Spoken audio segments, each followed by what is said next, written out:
Everybody on their team has their role, from healer to damage dealer. Today we're going to look at the 5 combat archetypes and help you determine what your role is.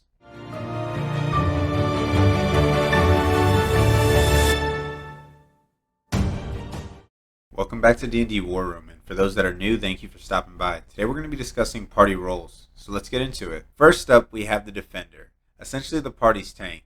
Not only can this one take damage, but can also dish it out, assuring the squishier fellows aren't getting squashed. There are 3 key traits to identifying a defender. The first key trait is melee, because defenders need to be on the front line defending their teammates. The second key trait is good AC or damage mitigation. If you are going to play that frontline defender, you need to have a way to avoid attacks or mitigate the damage that you receive from them. The last is hit points. Good AC and damage mitigation are good and all, but you're eventually going to take damage. And when you do, you're going to need to have a hit point pool that can sustain that. If the defender falls, the party will fall soon after. And that brings us to the supporter, the often unsung hero of the party. These are going to be the people that you rely on when the chips are down, you're down, or you just need that extra boost to overcome the BBEG. Unlike defenders, instead of having key traits that every supporter has, supporters fall into 2 major categories. The first category is healing. This is going to be a character that focuses on restoring hit points, giving temporary hit points, removing curses, ailments, and the like. Now the second category is going to be buffs and debuffs. These are characters that through spells or other class features attempt to strengthen their party while weakening their enemy. And this can be done in a multitude of ways. Now you can specialize into one of these categories and still be considered a supporter. But the best supporters are those that can combine healing, buffs, and debuffs and become an all-around go-to person for the team. A good supporter is quite literally the difference between life and death. If supporters control life and death, then controllers control everything else. These characters shape the battlefield in ways that are advantageous to their allies and absolutely destructive to their enemies. Controllers don't really have key traits or major categories. The only commonality I can think of is that they're mainly spellcasters. So instead, I'll try to describe what a controller does to manipulate the battlefield.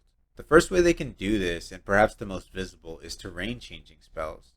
Anything that causes difficult terrain, maybe a sheet of ice that makes them fall prone if they fail their dex save. They can also use spells such as sleep or hypnotic pattern to remove enemies from the fight altogether.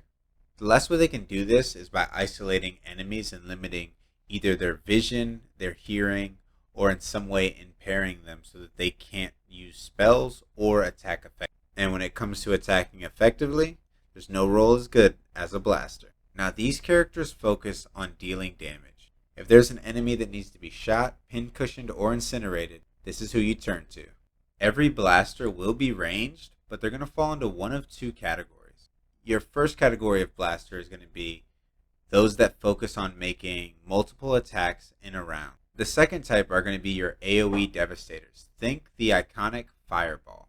Generally speaking, your blasters are going to be the squishiest member of your team, which is why they're going to spend most of their time in the back lines firing. While your blasters are staying in your back lines, the skirmishers are darting in and out of combat, rushing the enemy's back lines and getting those squishy targets. These are the elusive melee combatants that disrupt the enemy's line and do high burst damage to critical targets.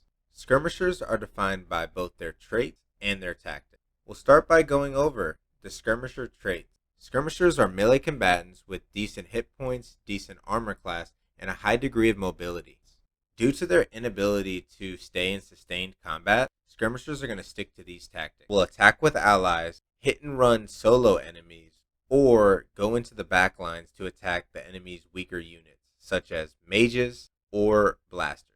So that was a brief look at the 5 party roles in combat. Be on the lookout for my next video where I break down the best classes, feats, and tactics for each. Did you like the list, or do you think there's a 6th role I missed? Do you have a favorite? Please let me know your thoughts in the comments below. If you liked the video, drop a like. It helps a lot, especially since I'm so new to the community. If you enjoy combat and tactics-based D&D content, consider subscribing. Lastly, I want to say thank you to Captain Diablo for letting me use his art. The quality speaks for itself. He does commissions, and there's a link below, so go show him some love. If you want more content like this, click either of the videos posted here.